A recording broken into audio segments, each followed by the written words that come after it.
Menurut bahasa, ilmu kalam terdiri dari dua kata ilmu yang berarti pengetahuan tentang sesuatu, dan kalam adalah pembicaraan yang bernalar logis atau masuk di akal.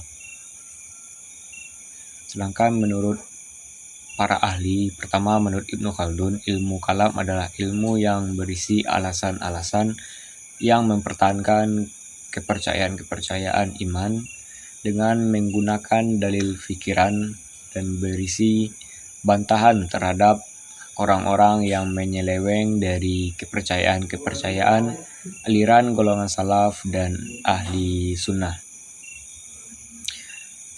Sedangkan menurut Muhammad Abduh, ilmu kalam adalah ilmu yang membicarakan tentang Tuhan Allah dan membicarakan pula tentang Rasul-Rasul Tuhan, serta membicarakan sifat-sifat yang melekat padanya.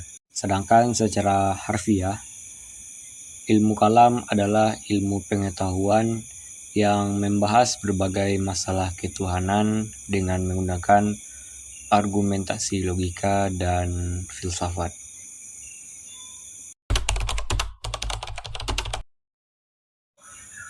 Pembahasan ilmu kalam, yang pertama ada hal-hal yang berhubungan dengan Allah atau mabda'.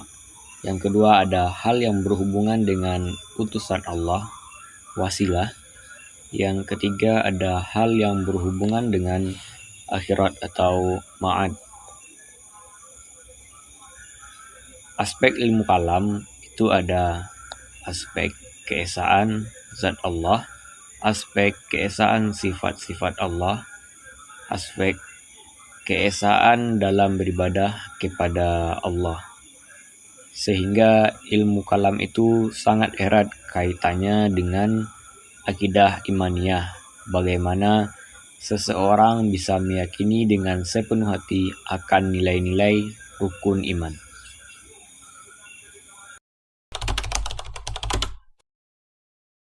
Faktor internal dari sebab munculnya ilmu kalam, yang pertama ada Al-Quran, di mana Al-Quran ini membahas tentang ketauhidan, kenabian, ma'ad, dan polemik antar agama. Yang kedua ada skisme atau perpecahan dalam tubuh umat Islam, seperti pergantian khalifah, konsep, dan dasar kepemimpinan. Dan juga ada faktor eksternal kenapa ilmu kalam ini muncul. Yang pertama karena ada persentuhan dengan alam fikir Yunani, Helenisme di wilayah-wilayah yang ditaklukkan oleh Islam. Yang kedua ada persentuhan akidah Islam dengan akidah lama para mu'alaf.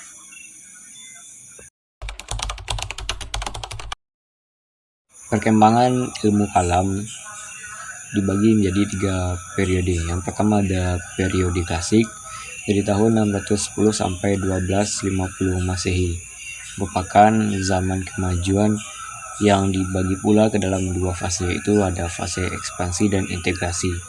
Dan puncak kemajuannya pada tahun 610 sampai 1000 Masehi.